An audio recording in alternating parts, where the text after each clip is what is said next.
ಕರ್ತವ್ಯ ಏನು ಕಾಣಿಕೆ ಕೊಡುದು ಎಂಬುದಾಗಿ ನಾನು ಯೋಚನೆ ಮಾಡುವಾಗ ನನ್ನ ಬುದ್ಧಿಗೆಲ್ಲ ಹೊಳೆಯುತ್ತಾ ಉಂಟು. ಬಹುಶಃ ಶ್ರೀರಾಮಚಂದ್ರನು ಧ್ಯಾನಿಸ್ತಾ ಇದ್ದ ಫಲವೋ ಏನು. ಮುಂದಕ್ಕೆ ನೀವು ದಿಗ್ವಿಜಯಕ್ಕಾಗಿ ಹೋಗುವಂತ ಸಮಯದಲ್ಲಿ ಹರಣ ಕಿಂಕರ್ ನಿಮಗೆ ಯುದ್ಧವು ಸಂಘಟಿಸುವುದಕ್ಕೆ ಬಲಾಢ್ಯನಾಗಿದ್ದಾನೆ. ಆತನ ಎದುರಿಸಲಿಕ್ಕೆ ನಿಮ್ಮಿಂದಲೇ ಸಾಧ್ಯವಿಲ್ಲ. ಅದಕ್ಕಾಗಿ ಏನನ್ನು ಕೂಡ ಆರ್ಜಿಸಿಲ್ಲ. ತಪಸ್ಸಿನಿಂದ ಇದನ್ನು ಮಾತ್ರ ಆರ್ಜಿಸಿಕೊಂಡಿದ್ದೀನಿ. ಆ ಅಸ್ತ್ರ ಇದನ್ನು ಪ್ರಯೋಗ ಮಾಡಿದಾಗ ರಾಮ ಅವ ಹರಣ ಕಿಂಕರ ಪರಮೇಶ್ವರನ ಬಿಟ್ಟರೆ ಬೇರೆ ದೇವರಿಲ್ಲ ಎಂಬುದು ಆತನಿಗೆ ಗೊತ್ತುಂಟು. ಈ ಅಸ್ತ್ರವನ್ನು ಪ್ರಯೋಗ ಮಾಡಿದಾಗ ಆ ಶಿವನೇ ರಾಮ, ರಾಮನೇ ಶಿವ, ಶಿವರಾಮ ಎಂಬುದಾಗಿ ಎನಿಸಿಕೊಳ್ತಾನೆ. ಹೌದು, ಜ್ಞಾನೋದಯ ಆಗುವುದಕ್ಕೆ ಸಾಧ್ಯತೆ ಉಂಟು. ಶಿವರಾಮ ಬರ್ತಾನೆ, ಮಹತ್ತರವಾದ ಅಸ್ತ್ರ ಇದು. ಇಬ್ಬರಿಗೂ ಯುದ್ಧ ಆದಾಗ ಯಾರು ಬರ್ತಾರೆ? ಶಿವರಾಮ. ಆಗ ಶಿವಭಕ್ತ ಧನ್ಯತೆಯನ್ನು ಪಡೆಯುತ್ತಾರೆ. ಆಗಲಿ ನೀನು ಕೊಟ್ಟಂತಹ ಈ ಅಸ್ತ್ರವನ್ನು ಸ್ವೀಕಾರ ಮಾಡಿದ್ದೇನೆ. ಮನಸ್ಸಿಗೆ ಬಹಳ ಆನಂದವಾಯಿತು. ಇನ್ನು ತೆರಳಬಹುದು. ಹೋಗಿ ಬರ್ತೇವೆ, ಅಯೋಧ್ಯೆಯನ್ನು ಸೇರಿಕೊಳ್ತೇವೆ. ಶ್ರೀರಾಮ ಜಯ ರಾಮ ಜಯ ಜಯ ರಾಮ ರಾಮ ರಾಮ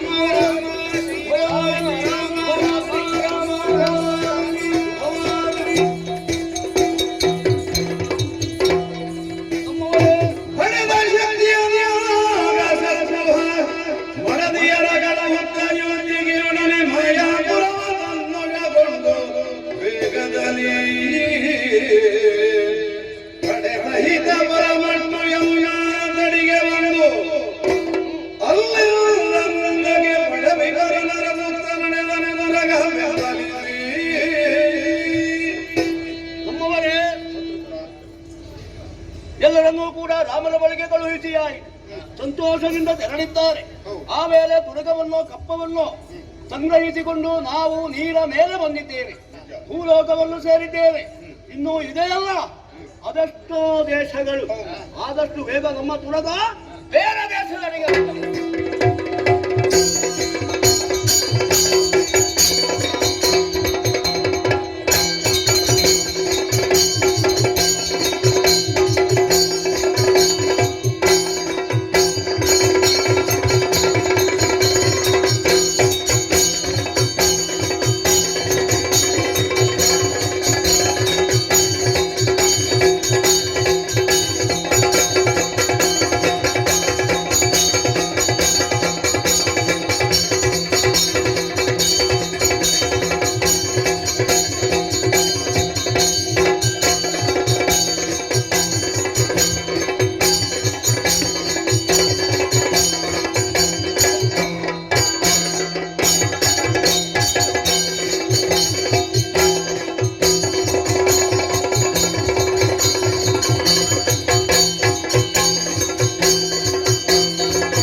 ಹಾಗೆ ಹೌದು. ಅದಲ್ಲ, ಮಾಣಿಕ್ಯದ ಹಾಗೆ ನಿಜ. ಅದು ಬಿಡುವ ಜ್ಯೋತಿಯ ಹಾಗೆ ಹ. ನಮ್ಮ ಈ ಪುರ ಮೆರೆಯುತ್ತಾ ಇದೆ. ನಿಜ. ಅದಕ್ಕೆ ಅನ್ವರ್ಥವಾಗಿ ಹೆಸರಿಟ್ಟಿದ್ದಾರೋ ಏನು ಏನೆಂಬುದಾಗಿ ಜ್ಯೋತಿರ್ಮೇಧ. ಹೌದು. ಜ್ಯೋತಿ ಎಂಬುದಾಗಿದ್ರೆ ಬೆಳಕು, ಮೇಧವಂದ್ರೆ ಬುದ್ಧಿಶಕ್ತಿ. ಯಾವ ಆತನ ನಮ್ಮಲ್ಲಿ ಇದ್ದಾನೋ ಪ್ರತಿಯೊಬ್ಬ ಕೂಡ ಬುದ್ಧಿಶಾಲಿಯಾಗಿದ್ದಾನೆ ಎಂಬುದಾಗಿ ಅರ್ಥ. ನಿಜ. ಮಾತ್ರವಲ್ಲ, ಇದು ನಾವಂತ ದೊರೆ ವರ್ತಮಾನ ಕಾಲದಲ್ಲಿ ವೀರಮಣಿ ಏನಾದ್ರೂ ಅರ್ಥ. ವೀರರಿಗೆ ಮಣಿ ಸದೃಶ. ನಿಜ. ನಾನು ಯಾರು? ರುಕ್ಮಾಂಗದ ಬಂಗಾರದ ಹಾಗೆ ನೀನು ಶುಭಾಂಗ ಶುಭ್ರಾಂಗ. ಹೌದು, ಹೆಸರನ್ನು ಇಡುವಲ್ಲೇ ತಂದೆ ತಾಯಿಗಳು ಬಹಳ ಆಲೋಚನೆ ಮಾಡಿದ್ದಾರೆ ಎಂಬುದಾಗಿ ಇದರಿಂದ ತಿಳಿಯುವುದಕ್ಕೆ ಸಾಧ್ಯ ಉಂಟು. ಸಾಮಾನ್ಯರ ಹಾಗಾಗಬಾರ್ದು.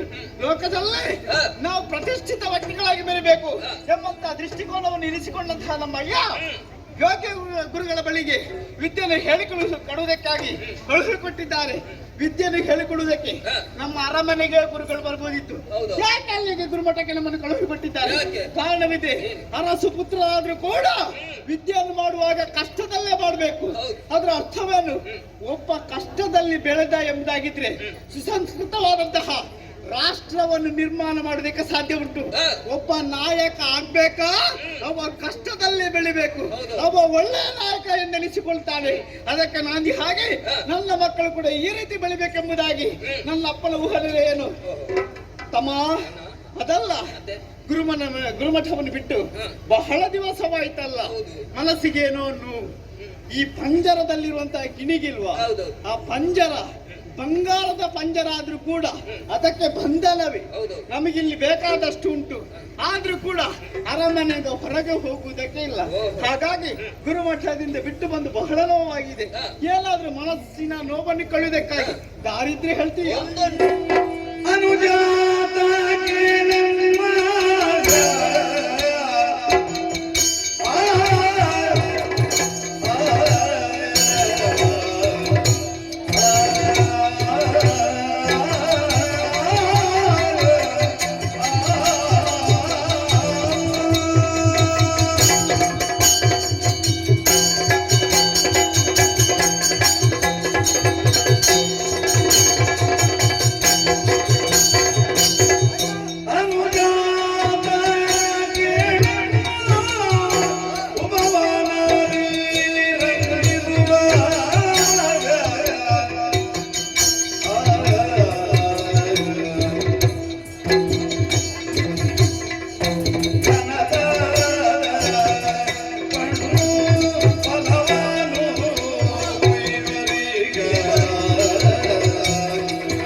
ಬಿಟ್ಟು ಅದೆಷ್ಟೋ ಸಮಯ ಅರಮನೆಯಲ್ಲೇ ಇದ್ದವರು ನಾವು.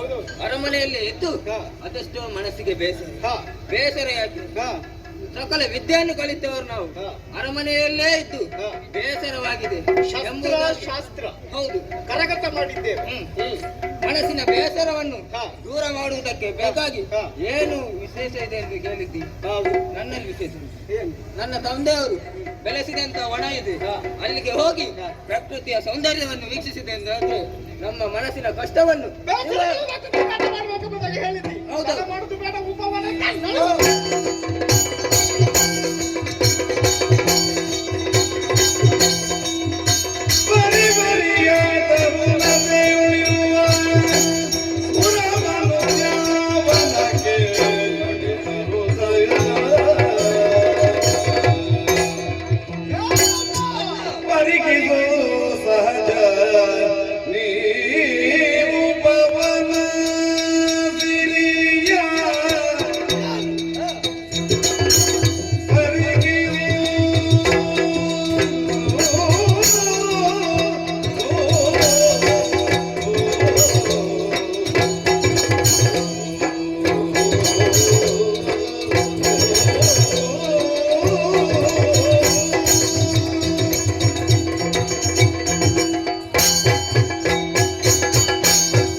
ಎಷ್ಟು ಸಂತೋಷ ಆಗ್ತದೆ. ಯಾವುದನ್ನು ಪರೀಕ್ಷಿಸು?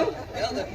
ಇಲ್ಲಿ ಏನಾಯ್ತು ಎಂಬುದಾಗೆಲ್ಲ ಇಲ್ಲಿಯ ಒಂದು ಹೂಗಳನ್ನು ನೋಡು. ನಾವು ಕೆಲವು ವನವನ್ನು ಪ್ರವೇಶ ಮಾಡಿದ್ದೇವೆ. ನಿಜ. ಕೆಲವು ಹೂಗಳಿಗೆ ನಿತ್ರಾಣವಿರುವುದಿಲ್ಲ. ಇಂಥದ್ದು ಎಲ್ಲೂ ಕೂಡ ಕಂಡವರು ಸ್ವಲ್ಪ ಹೊತ್ತಿನ ಮೇಲೆ ಬಾಡಿ ಹೋಗ್ತದೆ. ಇದು ಹಾಗಲ್ಲ. ಇಲ್ಲಿರುವಂತಹ ಪ್ರತಿಯೊಂದು ಹೂ ಕೂಡ ದೇವಲೋಕಕ್ಕೆ ಸಮಾನ. ಹೌದು. ಅಂದ್ರೆ ಅಷ್ಟು ದಿವ್ಯತೆ ಉಂಟು ಎಂಬುದಾಗಿ ಅರ್ಥ ಮಾಡಿಕೊಳ್ಳೋದಕ್ಕೆ ಸಾಧ್ಯ ಉಂಟು. ನೋಡಿದ್ಯಾ, ಹೂ ಮಾತೆ ಹಸಿರು ಸೀರೆಯನ್ನುಟ್ಟು ಕೈಯಲ್ಲಿ ಹೂಮಾಲೆಯನ್ನು ಧರಿಸಿ ಇಲ್ಲಿಗೆ ಬರುವವರನ್ನು ಸ್ವಾಗತಿಸುತ್ತಾ ಇದ್ದಾಳೋ ಎಂಬುದಾಗಿ ಭಾಸವಾಗ್ತಾ ಇದೆ. ಏತಮ್ಮ, ಹೆಮ್ಮರವನ್ನು ನೋಡ, ಅದಕ್ಕೆ ಹಬ್ಬಿರುವಂತಹ ಬಳ್ಳಿ, ಆ ಲತೆಯನ್ನು ನೋಡುವಾಗ ಮನಸ್ಸಿಗೆ ಬಹಳ ಸಂತೋಷವಾಗ್ತದೆ. ಮಾತ್ರವಲ್ಲ, ಜುಳು ಜುಳು ನಿನಾದವನ್ನು ಕೇಳು. ನದಿಯೊಂದು ಹರಿಯುವ ಶಬ್ದ ಇಲ್ಲಿಗೆ ಕೇಳುತ್ತಾ ಇದೆ. ಮಾತ್ರವಲ್ಲ, ಹೊಲದಲ್ಲಿ ಬರುವಂತಹ ನೀರನ್ನು ನೋಡಿದ್ಯಾ, ಎರಡು ಹಂಸಗಳು ಜೊತೆ ಸೇರಿ ಆಡುತ್ತಾ ಇದೆ. ಮಾತ್ರವಲ್ಲ, ಪರಿಮಳ ಭರಿತವಾದಂತಹ ಹೂಗಳು ಯಾವುದು?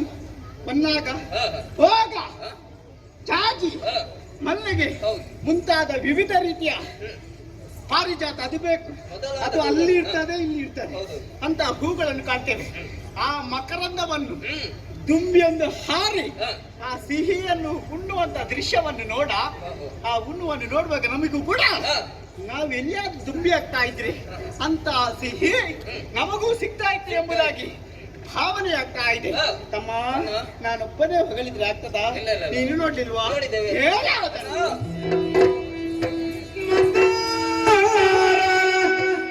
ಅಶೋಕ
ಮನಸ್ಸಿಗೆ ಬಹಳಷ್ಟು ಸಂತೋಷವಾಗ್ತಾ ಇದೆ. ಯಾಕೆ? ನಿನ್ನಿದ್ದದ್ದು ಇವತ್ತಿಲ್ಲ, ಇವತ್ತಿದ್ದದ್ದು ನಾಳೆ ಇಲ್ಲ. ಹಾಗೆ ಬದಲಾವಣೆಯನ್ನು ಕಾಣುತ್ತಾ ಇದ್ದೇವೆ ಭೂಲೋಕದಲ್ಲಿ. ಹಾಗೆ ಯಾಕೆ ದಿನಾಲು ಒಂದೇ ರೀತಿ ಇರುವುದಿಲ್ಲ. ಅದು ಅವನದ್ದು ಮಾತ್ರ. ಹೌದೌದು, ದೇವೇಂದ್ರನದ್ದು. ಅವನದ್ದು ನೋಡಿದನ್ನೇ ನೋಡುದು. ಅದೇ ಪಾರಿಜಾತ ಹಾಗೆ ಇರುವುದಿಲ್ವಾ? ಬದಲಾವಣೆ ಉಂಟಾ? ಕಲ್ಪವೃಕ್ಷ ಹಾಗೆ ಇರುವುದಿಲ್ವಾ? ಬದಲಾವಣೆ ಉಂಟಾ? ಯಾಕಂದ್ರೆ ದೇವಲೋಕದಲ್ಲಿ ಅವರು ಹೇಳುದು, ಅದಕ್ಕೆ ಹೇಳುದು. ಸಭೆಯಲ್ಲಿ ಸೇರಿಸುವಾಗ ಅವರು ಹೇಳುದು, ನಮ್ಮದು ನಿತ್ಯ ನೂತನ, ಇಲ್ಲದಿದ್ರೆ ಯಾರಿಗೆ ಗೊತ್ತಾಗುದಿಲ್ಲ. ಅವ ಬರದಿದ್ರೆ ಆಗುದಿಲ್ಲ. ಅವ್ರಿಗೆ ಹೇಳಿ ಮೊದಲ. ಇಲ್ಲ ಹಾಗಲ್ಲ, ಬದಲಾವಣೆ. ಇವತ್ತಿದ್ದವರು ನಾಳಿರ್ತಾರ, ಇಲ್ಲ, ಇಲ್ಲ. ನಾಳಿದ್ದವರು ನಾಡಿದ್ದಿರ್ತಾರ, ಇಲ್ಲ. ನಾಡಿದ್ದಿದ್ದವರು ಹಾಗೆ ಬದಲಾವಣೆ ಆಗ್ತಾ ಹೋಗ್ತದೆ. ಒಮ್ಮೊಮ್ಮೆ ಅವರೇ ಬಂದು ಹೋಗುದಿಲ್ವಾ? ಹೌದು. ಮತ್ತೆ ಏನು ಮಾಡುದು? ಹಾ. ದೇವಲೋಕದಲ್ಲಿ ಈಗ ಹಾ. 5 ಹೂಗಳಿದೆ. ಹಾ. ಆದ್ರೆ ನಮ್ಮ ವನದಲ್ಲಿ ಆಗ ಹಾ. ಬೇರೆ ಬೇರೆ ಜಾತಿಯ ಹೂಗಳಿದೆ. ಹೌದೌದು ಮತ್ತೆ ಹೌದು, ಹ್ಮ್. ಬೇರೆ ಬೇರೆ ಬೇರೆ ಬೇರೆ. ಹಾ. ಹಾ. ಹಾಗಾಗಿ ಹಾ. ಈ ವನದಲ್ಲಿ ಇದ್ದು ಹಾ. ಸ್ವಲ್ಪ ವಿಶ್ರಾಂತಿ. ಮರಗಳನ್ನು ನೋಡ್ತಾ ಇದ್ದೇವೆ. ಶ್ರೀಗಂಧ, ಹಾ. ಚಂದನ, ಹಾ. ಪರಿಮಳ ಭೀರಿತವಾದ ಕುಂದ, ಹೌದು. ಬೇರೆ ಬೇರೆ ರೀತಿಯ ಹ್ಮ್. ಮರಗಳು ಹ್ಮ್. ಪರಿಮಳವನ್ನು ಬೀರ್ತಾ ಇದೆ. ಹ್ಮ್. ಈ ಜಾಗವನ್ನು ಪ್ರವೇಶ ಮಾಡುವಾಗ ಹಾ. ನಾವು ಯಾವ ಭಾವನೆಯನ್ನು ಇಟ್ಟುಕೊಂಡು ಬಂದಿದೆವು ಹಾ. ಅದಕ್ಕಿಂತಲೂ ಮಿಗಿಲಾಗಿ ಕಾಣುತ್ತಾ ಇದೆ. ಹಾ. ಏತಮ್ಮ ಹಾ. ಒಮ್ಮೊಮ್ಮೆ ನನಗೆ ಮರ ಆಗ್ತದೆ. ನೋಡಿದ್ಯಾ ಮಾವಿನ ಮರ? ಹಾಗಲ್ಲ, ಒಮ್ಮೆ ಇಲ್ಲೇ ಬಿದ್ದುಕೊಳ್ಳುವಂತಾಗ್ತದೆ. ಈ ಜಾಗವನ್ನು ಬಿಟ್ಟು ಹೋಗಿ ತಂಪಾದ ಗಾಳಿ. ಹೌದೌದು, ಹೌದು. ಹಾಗಂತ ಇಲ್ಲೇ ಇಷ್ಟು ಇದೆಲ್ಲ ಯಾರು ಮಾಡಿದ್ದಾರೆ? ಯಾರು? ನಮ್ಮ ಅಪ್ಪ ಹೌದೌದು. ವೀರಮಣಿ ಅವನು ಮಾಡಿದ್ರಿಂದ ನಾವು ಬಂದದ್ದು. ಇಷ್ಟು ಎಲ್ಲ ವನವನ್ನು ಸಿದ್ಧತೆಪಡಿಸಿದ್ದಾರೆ. ಹಾ. ಹಾಗಾದ್ರೆ ಏನಾದ್ರೂ ವಿಶೇಷತೆ ಉಂಟಾ ವನದಲ್ಲಿ ತಿರುಗಾಟ ಮಾಡುವಾಗ? ಹೋಗುವ.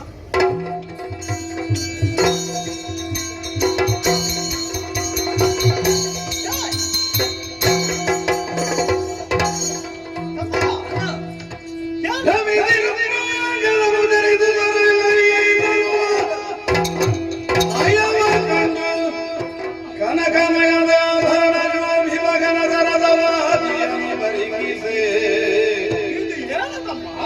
ಕನಕಮಯದ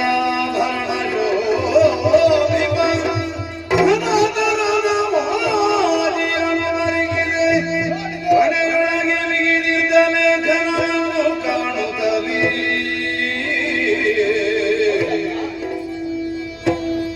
ಲೇಖನ ಕಾಣುತ್ತಲೇ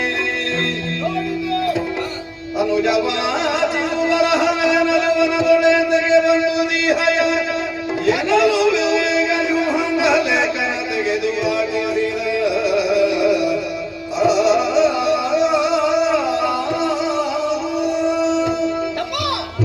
ಹೆಮ್ಮರವಾಗಿ ಬಂದಿರುವಂತಹ ವೃಕ್ಷಗಳನ್ನು ನೋಡುತ್ತಾ ನೋಡುತ್ತಾ ನೋಡುತ್ತಾ ಮುಂದುವರಿಯುವಾಗ ಏನಿದು ಹಬ್ಬಿರುವಂತಹ ಬಳ್ಳಿಗಳೆಲ್ಲ ಕತ್ತರಿಸಲ್ಪಟ್ಟಿದೆ, ಏನು ಕಾರಣ ಎಂಬುದಾಗಿ ದೂರಕ್ಕೆ ವೀಕ್ಷಣೆ ಮಾಡುವಾಗ ಏನಾದಮ್ಮ ಒಂದು ತುರಗ ಕಾಣ್ತಾ ಇದೆ ಅಲ್ವೇ? ಹೌದು. ವಿಶೇಷವಾಗಿ ಆಭರಣಗಳಿಂದ ಶೃಂಗರಿಸಲ್ಪಟ್ಟಿದೆ ಈ ತುರಗ. ನಿಜ. ಹಾಗಾದ್ರೆ ನಂಬಲಾಗುತ್ತಿಲ್ಲ ಎಂಬುದು ಖಚಿತ. ಹಾ. ಹಣೆಯಲ್ಲಿ ಏನೋ ಒಂದು ಹೊಳೆಯುತ್ತಾ ಇದೆ, ಯಾರಾದ್ರೂ ಏನೆಂಬುದನ್ನು ನೋಡ್ಬೇಕು. ಹೋಗಿ ನೋಡುವ.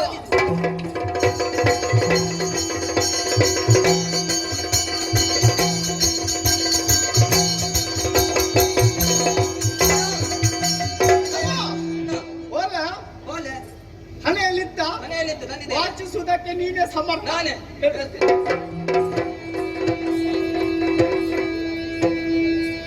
ಸ್ವಸ್ತಿ ಶ್ರೀ ಸಂಕೇತ ಪುರಪತಿ ಜಗತಿ ಸಮಸ್ತರೊಡೆಯರನು ಉತ್ತಮ ಹಯವೇದವನು ಗೈವ ದೇವದೇವೋತ್ತಮ ಮಮಕದಲ್ಲಿ ಮೊದಲಾಗಿ ಸ್ವಸ್ತಿ ಶ್ರೀ ಅಯೋಧ್ಯೆ ಅಧಿಪನಾದಂತ ಶ್ರೀರಾಮ ಈ ಓಲೆಯನ್ನು ಕಳಿಸಿದ್ದಾನೆ. ಫಸ್ಟ್ ಎಂಬುದಾಗಿ ಉಂಟಾ? ಹೌದೌದು. ಬರೆಯುವವ ಒಳ್ಳೆಯವಂತ ಗೊತ್ತಾಗ್ತದೆ. ಇಂಥದ್ದೆಲ್ಲ ಬೇಕು, ಹೌದು. ಒಟ್ಟು ಬರೆಯುವುದಲ್ಲ. ಇಲ್ಲ, ಇಲ್ಲ. ಮೊದಲಾಗಿ ಸ್ವಸ್ತಿ ಶ್ರೀ ಅದು ಬೇಕು. ಹಾ. ಉಂಟಲ್ಲ, ಹೌದೌದು. ಮುಂದೆ ಹೇಳು. ಅಯೋಧ್ಯೆ ಅಧಿಪನಾದಂತ ಶ್ರೀರಾಮನೇ ಬಂದು ಕಳಿಸಿದ್ದು. ಶ್ರೀರಾಮ ನಮ್ಮ ಹತ್ಯೆ ಹಾ. ದೋಷ ನಿವಾರಣೆಗೆ ಬೇಕಾಗಿ ಹಾ. ಈ ಓಲೆಯನ್ನು ಕಳಿಸಿದ್ದಾರೆ. ಆಹಾ. ಅಷ್ಟೇ ಮಾತ್ರವಲ್ಲ, ಬ್ರಹ್ಮಾತ್ಮ ದೋಷ ನಿವಾರಣೆಗಾಗಿ ಒಂದು ಕುದುರೆಯನ್ನು ಪೂಜಿಸಿ ಹಾ. ಭೂಪಾಲಕರ ಮೇಲೆ ಬಿಟ್ಟಿದ್ದ. ಹೌದು. ಏನಂತೆ ಮತ್ತೆ? ಬೆಂಗಾವಲಿಗೆ ಬಂದವನು. ಬಲಹೀನರಾಗಿ ಹರಿವರು ಕಾಣಿಕೆಯಿದ್ದು ಬಲಸಹಾಯಕ್ಕೆ ಬಹುದು ಕೊಡುಗುಳವನು ಗೈಬೈಸೋದನೆಯ ಮಹಾಸ್ಯ ಇಳೆಯರು ಖಂಡಿತವು ಬಲವುಳ್ಳವರು ಕಟ್ಟಿಗಾಡಾದುವರು, ಬಲವಿಲ್ಲದವರು ರಾಮನ ಪಾದಕ್ಕೆ ಮಣಿದು ಅವನಿಗೆ ಕಪ್ಪನ್ನು ಒಪ್ಪಿ ನನಗೇನಾದ್ರೂ ಬರ್ತಿದ್ದಾರೆ ನೋಡು. ಮನೆಗೆ ಅದರ ಬೆಂಗಾವಲಿಗೆ ಶತ್ರುಘ್ನನು ಬಂದಿದ್ದ. ನಮ್ಮ ಬ್ರಹ್ಮಾಂಡಕ್ಕೆ ಒಡೆ ಯಾರೆಂದು ದೇವರು ಯಾರಂತ ಹೇಳಿದ್ದು? ಶ್ರೀರಾಮ. ಶ್ರೀರಾಮನ ದೇವರು. ಬ್ರಹ್ಮಾಂಡಕ್ಕೆ ಒಡೆಯನು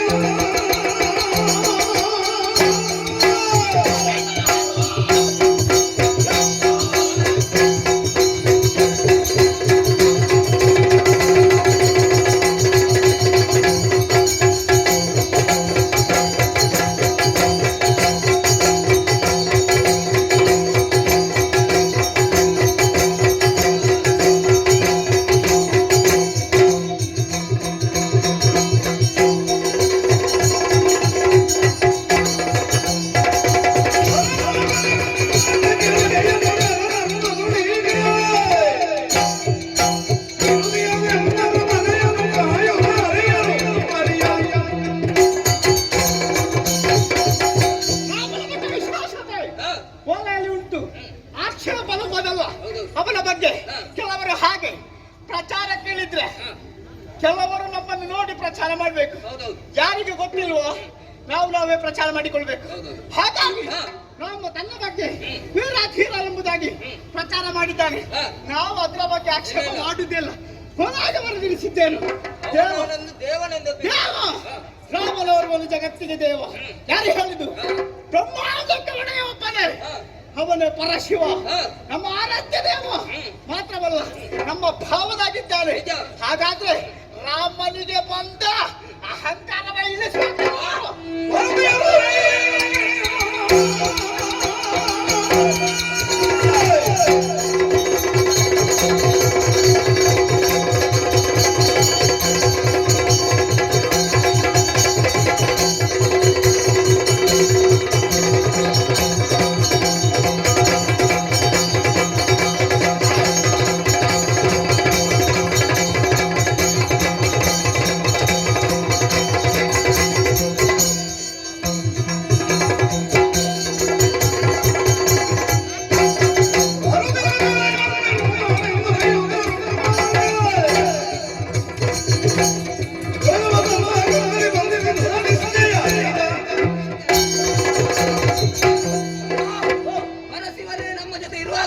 ನಮಗೆ ಯಾಕೆ ಭಯ? ಆ ದುರಗವನ್ನು ಪ್ರಪಂಚಕ್ಕೆ ದೇವರು ಒಬ್ಬನೇ. ಅವ ಗುಡ್ಡದ ಮೇಲೆ ಇದ್ದಾನೆ. ಹೌದು. ಎಲ್ಲಿ? ಕೈಲಾಸದ ಮೇಲೆ. ನಮ್ಮ ದೇವರಲ್ಲ. ಈ ರಾಮ ನಾಮ ಯಾವ ರಾಮನ ಅವ ತನ್ನನ್ನು ತಾನೇ ಹೊರಳಿಸಿಕೊಳ್ಳುವುದಕ್ಕಾಗಿ ಈ ರೀತಿ ಪ್ರಚಾರಕ್ಕೆ ಅದಕ್ಕೆ ಕುದುರೆಗೊಂದು ಹಣೆಯನ್ನು ಕಟ್ಟಿ ಹಣೆಗೊಂದು ಗೋಲೆಯನ್ನು ಕಟ್ಟಿತ್ತು. ಓದಿದವರು ಎಲ್ಲಾದ್ರೂ ಹೆದರಿ ತಪ್ಪ ಕಾಣಿಕೆಯನ್ನು ಕೊಟ್ರೆ ಇವನಿಗೆ ಮತ್ತು ಇವನ ಬಗ್ಗೆ ಹೆಚ್ಚಾಗುವುದಕ್ಕೆ ಸಾಧ್ಯವಾಗ್ತದೆ. ಅವನಿಗೆ ನಾವು ಹೆದರುದ? ಹೌದು, ಹೆದರಬಾರ್ದು. ಇಲ್ಲ. ನಾವ್ಯಾರು ವಿದ್ಯೆ ಕೈಲಿ ಮತ್ತೆ ವೀರಮಣಿಯ ಮಕ್ಕಳ ವಿದ್ಯೆ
ಸರ್ಕಾರ ಅಂತ ಕೇಳುತ್ತೀರಿ, ಹಾಗೆಂದುಕೊಳ್ಳಬಹುದು. ಅನೇಕ ವಿಧ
ಪಂಚಾಕ್ಷರಿ ಮಂತ್ರವನ್ನು ಅನವರತವು ಜಪಿಸುವುದರ ಮುಖೇನವಾಗಿ ಆನಂದವನ್ನು ಅನುಭವಿಸಿದವ ಈ ವೀರಮಣಿ ಇಂದು ಜ್ಯೋತಿರ್ಮಯದ ರತ್ನಸಿಂಹಾಸನವನ್ನು ಏರುವುದರೊಂದಿಗೆ ಪ್ರಜಾರಂಜಕನಾಗಿ ಕಾಲವನ್ನು ಕಳೆಯುತ್ತಾ ಇದ್ದೇನೆ.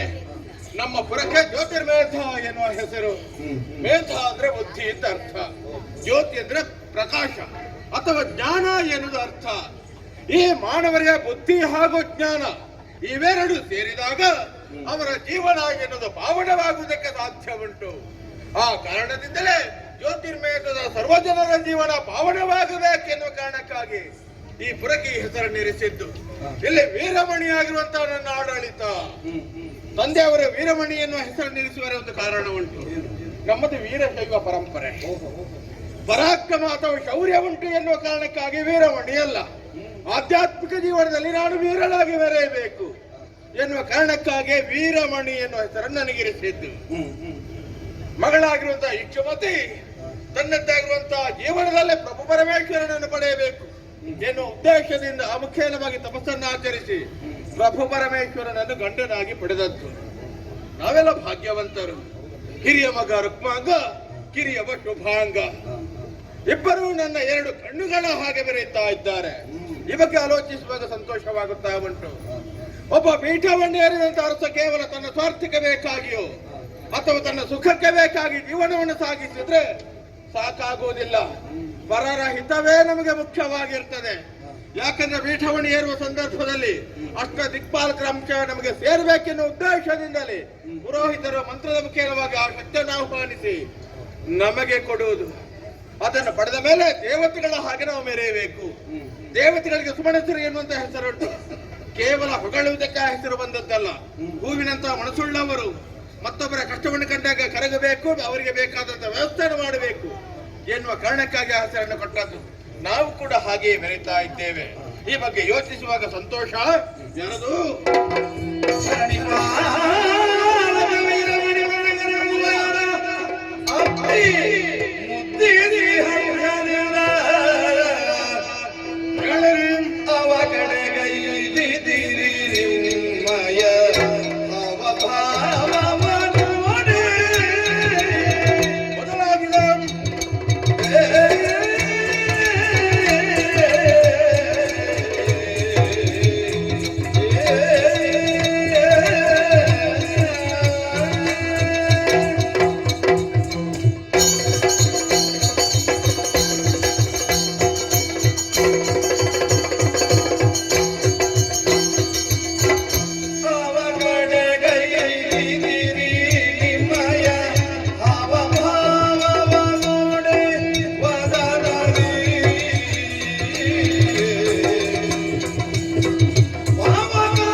ಪೀಠವಣಿ ಏರುವುದಕ್ಕಿಂತ ಮುಂಚಿತವಾಗಿ ನಿಮ್ಮದ್ದಾಗಿರುವ ಆಸನದಲ್ಲಿ ನೀವು ಯಾವತ್ತೂ ಆಸೀನರಾಗಿರುತ್ತಿದ್ದವರು. ಇವತ್ತು ಸಭಾ ಪ್ರವೇಶ ಮಾಡಿ ಅಕ್ಕಪಕ್ಕದ ಆಸನವನ್ನು ನೋಡಿದ್ರೆ ಇರುವರು ಕೂಡ ಇರಲಿಲ್ಲ.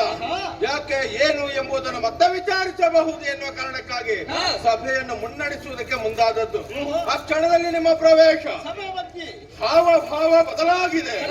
ಮುಖ ಕೆಂಪಾಗಿದೆ, ಕಣ್ಣು ಬೆಂಕಿಯ ಉಂಡೆ ತರನಾಗಿ ರಂಜಿಸ್ತಾ ಉಂಟು. ಇಂತಹ ಒಂದು ಸ್ಥಿತಿ ನಿರ್ಮಾಣವಾಗಬೇಕಿದ್ರೆ ನಮ್ಮ ಪುರದಲ್ಲಿ ಏನೋ ವ್ಯತ್ಯಾಸವಾಗಿದೆ ಅನ್ನೋದು ಸ್ಪಷ್ಟವಾಗುತ್ತಾ ಉಂಟು. ಎಲ್ಲಿಗೆ ಹೋದವರು ಯಾಕೆಷ್ಟು ತರ ಈಗ ಹಾವಭಾವ ಇದು ಬದಲಾಗಬೇಕಿದ್ರೆ ಏನು ಕಾರಣ ಹೇಳಿ? ಅನುಜ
ಬಂದಿದ್ದೀರಿ. ಆ. ಹಾಗಾಗಿ ಸಂತೋಷದಿಂದ ನಮ್ಮನ್ನು ಬರಮಾಡಿಕೊಂಡಿದ್ದೀರಿ. ಆ. ಇಲ್ಲಿ ಸುಖದಿಂದ ಇದ್ದವರು ಸಭೆಯನ್ನು ನಡೆಸುವಾಗ ಮೊದಲಿಗೆ ನಾವು ಬಂದು ಕುಳಿತುಕೊಳ್ಳುವುದು, ಹೌದು. ಆಮೇಲೆ ನೀವು ಬರುದು. ಆ. ಯಾಕಂದ್ರೆ ಅಕ್ಕ ಪಕ್ಕದಲ್ಲಿ ನನ್ನ ಆ. 2 ಕಣ್ಣುಗಳು ಇರಲೇಬೇಕೆಂಬಂತ ಉದ್ದೇಶ ನಿಮ್ಮದು. ಹೌದು. ಅಪ್ಪ ಆ. ಹೊರಗೆ ಹೋಗುದಕ್ಕಾಗ್ತದ? ಆಗುದಿಲ್ವಾ? ಆಳುಗಳು ಬಿಡ್ತಾರೆ ನಮ್ಮನ್ನು. ಆ. ಯಾವ ಕೆಲಸಕ್ಕೂ ಕೂಡ ಆ. ಆಳುಗಳಿದ್ದಾರೆ. ಹೊರಗೆ ಹೋಗದೆ ಆ. ವಿದ್ಯಾವಂತರಾಗಿ ಬಂದಂತಹ ನಮ್ಮ ಜೀವನ ಹೇಗೆ ಆಗಿದೆ ಗೊತ್ತೇ? ಹೇಗೆ? ದುಃಖ ಹಿಡಿದ ಕಬ್ಬಿಣದ ಹಾಗೆ ಆ. ಒಂದು ಮೂರಲ್ಲಿರುವುದು. ಆಹಾ. ಅದೇ ಆಗಿ ಹೋಯ್ತು. ಮನಸ್ಸಿಗೆ ನೋವಪ್ಪ. ಆ. ಕಳೆದ ಕೈ ಏನು ಮಾಡದೆಂಬುದಾಗಿ ತೀರ್ಮಾನ ಮಾಡುವಾಗ ಆ. ತಮ್ಮನಲ್ಲಿ ಹೇಳಿದೆ, ಆ. ನಮ್ಮ ಉಪವನದಲ್ಲಿ ಒಂದು ಸುತ್ತಾಡುವ ಎಂಬುದಾಗಿ. ನೀರು ಹೋದೆವು, ಆ. ಉಪವನದಲ್ಲಿ ಸುತ್ತಾಡಿದೆವು. ಆ. ಒಂದು ವಿಶೇಷತೆಯನ್ನು ಕಂಡೆವಪ್ಪ.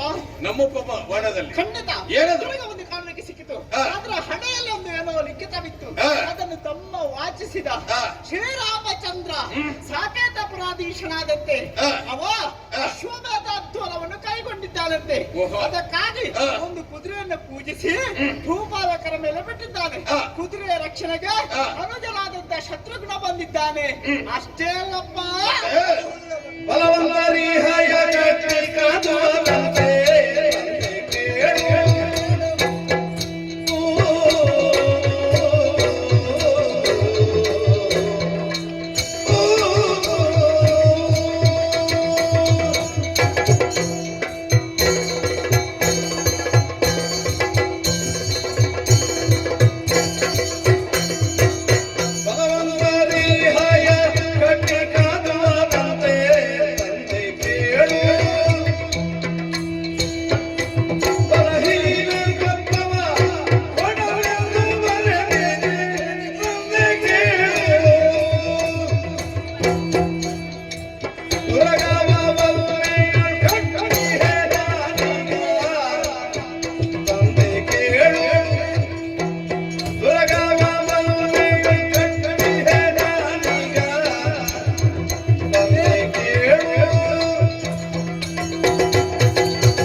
ರಾಮನು ಬಲವುಳ್ಳ ಯಾರಿಗೆ ಬಲ ಉಂಟು ಅವನು ಗಟ್ಟಿ ಕಾಡಾಗಬೇಕಂತೆ. ಬಲ ಇಲ್ಲದವನು ಅವನಿಗೆ ಶರಣಾಗಿ ಕಪ್ಪವನ್ನು ಒಪ್ಪಿಸಿ ಮಾತ್ರವಲ್ಲ ಅಪ್ಪ ಕೊನೆಗೆ ಬರೆದಿರಿಸದ್ದು ಜಗದಾದೇವ ಶ್ರೀರಾಮಚಂದ್ರನ ಅಪ್ಪನೇ ಎಂಬುದಾಗಿ. ಅಷ್ಟೇ ಮಾತ್ರವಲ್ಲ ದುರ್ಗವನ್ನು ನಾವು ಕಟ್ಟಿದ್ದೇವೆ. ಹೌದಪ್ಪ, ತಪ್ಪಾದ್ರೆ ಕ್ಷಮಿಸಬೇಕೆಂಬುದಾಗಿ ಪ್ರಾರ್ಥನೆ ನಿಮ್ಮಲ್ಲಿ ಹೇಳಲಿಲ್ಲ.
ನೀವು ಆಡಿದ ನುಡಿಯನ್ನು ಕೇಳಿದಾಗ ಆನಂದವಾಯಿತು ನನಗೆ. ಸಿಟ್ಟು ಬಂದು ನಾವು ಕಟ್ಟಿದ್ದು ಒಂದು ವೇಳೆ ಕುದುರೆಯ ಹಣೆಯಲ್ಲಿದ್ದಂತ ಲಿಖಿತವನ್ನು ಓದಿ ಕುದುರೆಯನ್ನು ಅಲ್ಲೇ ಬಿಟ್ಟು ಇಲ್ಲಿಗೆ ಬಂದು ಅಪ್ಪ ಮುಂದೇನು ಮಾಡ್ಬೇಕೆಂಬುದಾಗಿ ಕೇಳುತ್ತಿದ್ದರೆ ಆವಾಗ ನನಗೆ ಬೇಸರ ಆಗುತ್ತಾ ಇತ್ತು.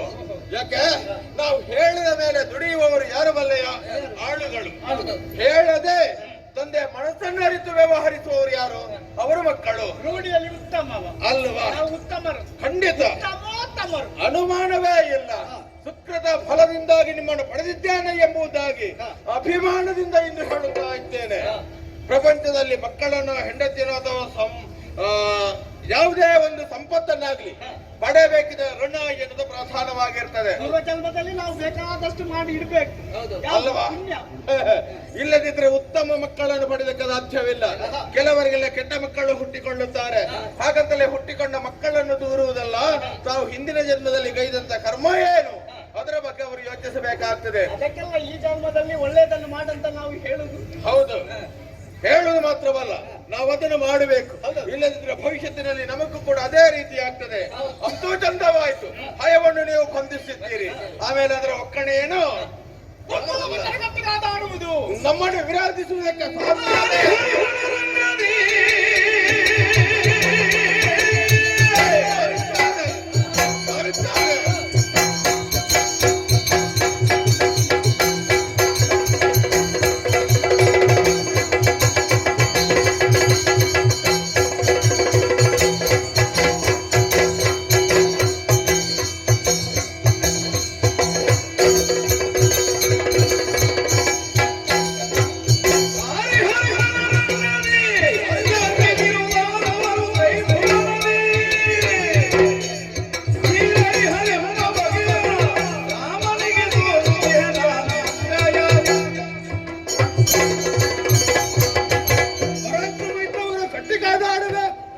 ಇಲ್ಲದಿದ್ದರೆ ತಾನೇ ಕಪ್ಪ ಕಾಣಿಕೆಯನ್ನು ಒಪ್ಪಿಸುವುದು. ಜಗದ ದೇವರ ಮತ್ತೆ ಯಾವ ದೇವನೋ ಜಗತ್ತಿಗೆ?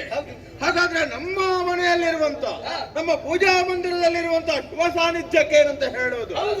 ಜಗತ್ತಿಗೊಡೆಯ ಅವನೇ ಎಂಬುದಾಗಿ ನಾವೆಲ್ಲ ಭಾವಿಸಿಕೊಂಡಿದ್ದೇವೆ. ಹಾಗಾದ್ರೆ ಒಂದು ವೇಳೆ ನಮ್ಮ ದೇವರಿಂತಹ ಒಂದು ಮಾತನ್ನು ಹೇಳುತ್ತಿದ್ದರೆ ತಲೆಯನ್ನು ತಗ್ಗಿಸುವುದರ ಮುಖ್ಯವಾಗಿ ಶರಣು ಬರುತ್ತಾ ಇದ್ದೇವೆ ಅಲ್ವಾ? ಯಾವನೋ ಓರ್ವ ಎಲ್ಲಿಯೋ ಇರುವುದು ತಾನು ಜಗದಾದಿದೇವ ಎಂಬುದಾಗಿ ಹೇಳಿಕೊಳ್ಳುವುದು. ಅವನಷ್ಟೇ ಹೇಳಿದ್ರೆ ಸಾಕಾಗುವುದಿಲ್ಲ, ಕೇಳಿದಂತ ಸರ್ವರು ಕೂಡ ಒಪ್ಪಿಕೊಂಡು ಮುಖ್ಯವಾಗಿ ತಲೆಯನ್ನು ತಗ್ಗಿಸಬೇಕು. ಇರಬಹುದು ಅವನ ಅನುಚರರೆಲ್ಲರೂ ಅವನನ್ನು ಹೊಗಳುವುದಕ್ಕೆ,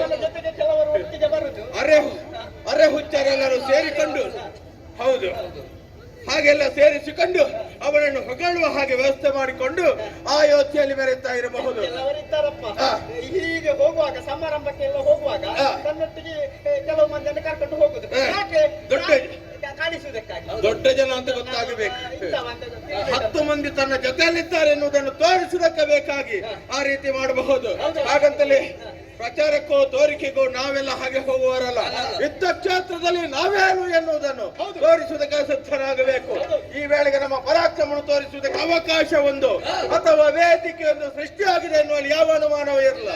ಈಗ ಜಗದೇ ಕವೀರ ಅವ ಒಮ್ಮೆ ಬರಬೇಕು, ನಮ್ಮ ಜ್ಯೋತಿರ್ಮೇಧಕ್ಕೆ ಕಾಲಿರಿಸಬೇಕು. ಆವಾಗ ನಮ್ಮ ಪರಾಕ್ರಮ ಏನು ಎನ್ನುವುದನ್ನು ತೋರಿಸುವುದಕ್ಕೆ ಸರ್ವ ಸಿದ್ಧತೆಯನ್ನು ಮಾಡಿಕೊಂಡು ಸದಾ ಅವನ ದಾರಿ ನಿರೀಕ್ಷೆಯಲ್ಲಿರುವ ಬರಲಿ ನೋಡೋಣ. ಬನ್ನಿ ವಿಶ್ರಾಂತಿ.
ಪುಣ್ಯಾತ್ಮರು ಧರ್ಮಾತ್ಮರು ಸಜ್ಜನರು ನಡೆಯುವಂತ ಪಥದಲ್ಲಿ ಒಂದಲ್ಲ ಒಂದು ರೀತಿಯಾದಂತಹ ಎಡರು ತೊಡರುಗಳು ಬಂದೇ ಬರ್ತದೆ ಅನ್ನುವುದಕ್ಕೆ ಜ್ವಲಂತ ಸಾಕ್ಷಿ ನಮ್ಮ ಜೀವನವೇ ಆಗಿ ಹೋಯ್ತಲ್ಲ.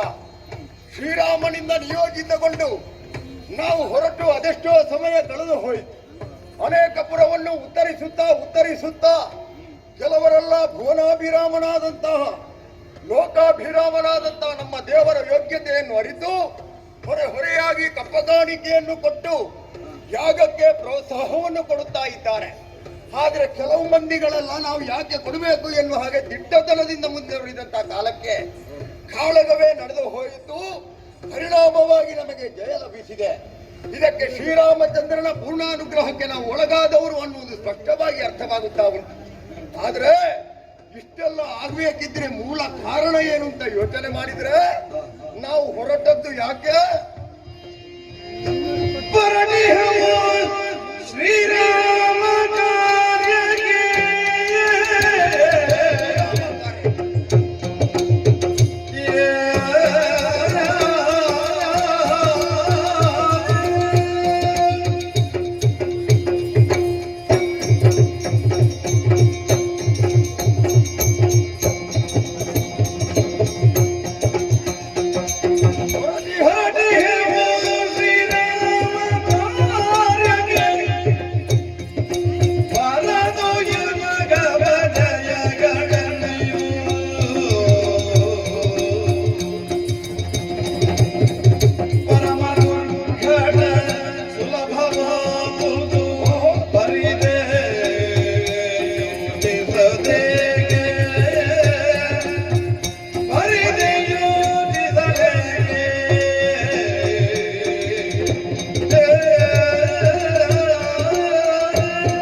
ಶ್ರೀರಾಮಚಂದ್ರನ ಪೂರ್ಣಾನುಗ್ರಹಕ್ಕೆ ಯಾವಾತ ಒಳಗಾಗ್ತಾನೋ ಅವನಿಗೆ ಯಾವತ್ತೂ ಸೋಲು ಬರುವುದಕ್ಕೆ ಸಾಧ್ಯವೇ ಇಲ್ಲ.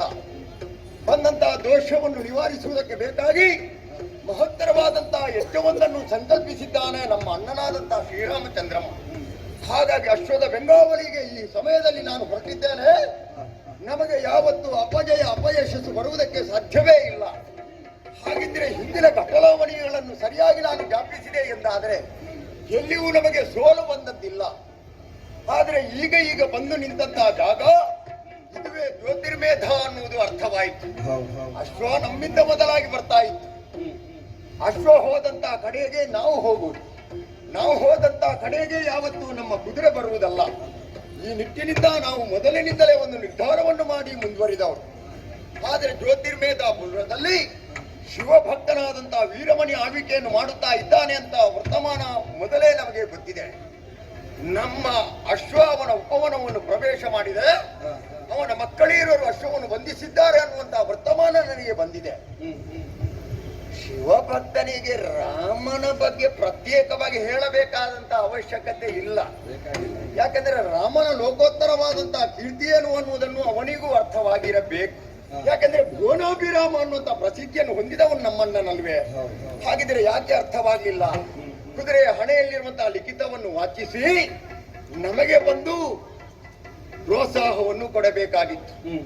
ಬದಲಾಗಿ ಅಶ್ವವನ್ನು ಬಂಧಿಸಿ ಯುದ್ಧಕ್ಕೆ ಸಿದ್ಧನಾಗಿದ್ದಾನೆ ಅನ್ನುವಂತಹ ವದಂತಿಯೂ ನಮಗೆ ಸಿಕ್ಕಿದೆ.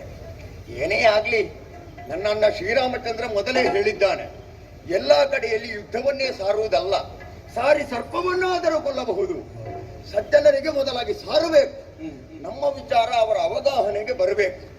ಆಮೇಲೆ ನಾವು ಹೇಳಿದ್ದನ್ನು ಅವು ಒಪ್ಪಿಕೊಳ್ಳುವುದಿಲ್ಲ ಎಂದಾದರೆ ಅಂತಿಮವಾಗಿ ಯುದ್ಧವನ್ನು ಮಾಡಬಹುದು ಎನ್ನುವ ಹಾಗೆ ಅವನ ಆದರ್ಶವನ್ನು ಪಾಲಿಸುತ್ತಾ ಬಂದವರು. ಅವನ ಮಾರ್ಗವೇ ನಮಗೆ ಅನುಸರಣೀಯಬಹುದು, ತರಣೀಯಬಹುದು. ಹಾಗಿದ್ರೆ ಏನು ಮಾಡೋಣ?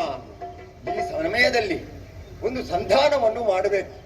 ಅಲ್ಲ, ಶ್ರೀರಾಮಚಂದ್ರನ ಬಗ್ಗೆ ಸವಿಸ್ತಾರವಾಗಿ ಹೇಳುವುದಕ್ಕೆ ನಮ್ಮಲ್ಲಿ ಹೊಂತಕಾರಿಗಳು ಎಷ್ಟೋ ಮಂದಿಗಳು ಇದ್ದಾರೆ.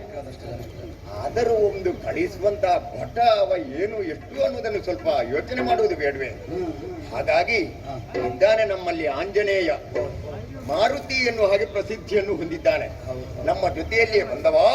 ಹಾಗಾಗಿ ಆಂಜನೇಯ, ಹೀಗೆ ಬಾರಪ್ಪ, ಹೀಗೆ ಬಾ.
ಅಯೋಧ್ಯೆ ಎನ್ನುವ ಧರ್ಮಛತ್ರದ 4 ಕಂಬಗಳು ರಾಮ ಲಕ್ಷ್ಮಣ ಭರತ ಶತ್ರುಘ್ನರು ಕೈಕೊಂಡದ್ದು ಧಾತ್ರಿಯಲ್ಲಿ ಧರ್ಮ ಸ್ಥಾಪನೆಯ ಲಕ್ಷ್ಯ.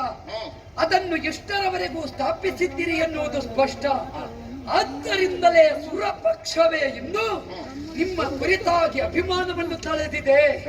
ಮರ್ಯಾದಾ ಪುರುಷೋತ್ತಮ ಶ್ರೀರಾಮ ಅವನ ಪಡಿಯಾಳುಗಳಾಗಿ ಪಡಿಯನ್ನು ಮಾಡುವುದಕ್ಕೆ ನಮಗೂ ಬಹಳಷ್ಟು ಹೆಮ್ಮೆ ಉಂಟು. ಇಂದು ಕೈಕೊಂಡ ಅಶ್ವಮೇಧ ಯಜ್ಞ, ಅದರ ಬೆಂಗಾವಳಿಗಾಗಿ ಅಳಿಲ ಸೇವೆಗಾಗಿ ಪ್ರಾರ್ಥನೆಗೈದವರು ನೀವು. ಹಾಗಿದ್ರೆ ಲಕ್ಷ್ಮಣ ನನ್ನನ್ನೇ ಕರೆದ. ಶತ್ರುಘ್ನನ ಜೊತೆಯಲ್ಲಿ ನೀನು ಹೋಗಬೇಕು ಆಂಜನೇಯ. ಒಮ್ಮೆ ಲಂಕಾದಹನ, ಅಲ್ಲಿ ಕಿವಿಯೋಳು ಸುರಿದ, ಇಲ್ಲಿ ಕರೆದು ಸಕಲರ ಮುಂದೆ ಸುರಿದ. ನೇತೃತ್ವ ಶತ್ರುಘ್ನನದ್ದು, ಬೆಂಗಡೆಯಲ್ಲಿ ಆಂಜನೇಯ. ಹಾಗಾಗಿ ಹಿಂಗಡೆಯಲ್ಲೇ ಇದ್ದೆ. ಈಗ ಮುಂದುಗಡೆ ಬರಬೇಕು ಅಂತ ಆಜ್ಞೆ ಆಯಿತು. ಕರೆಸಿದ ಕಾರಣ ಏನು? ನನ್ನಿಂದ ಆಗಬೇಕಾದ ಕಚ್ಚವಾದರೂ ಯಾವುದು ಬಿತ್ತರಿಸಬಹುದೇ?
ನನ್ನ ಸಮಕ್ಷಮದಲ್ಲಿ ಕಾಣಿಸಿಕೊಂಡೇ ಅಲ್ಲ, ನಿಜ ಆನಂದ ತುಂಬಿಲ ಅಂತ ಕಾರಣನಾದೆ, ಧನ್ಯನಾದೆ.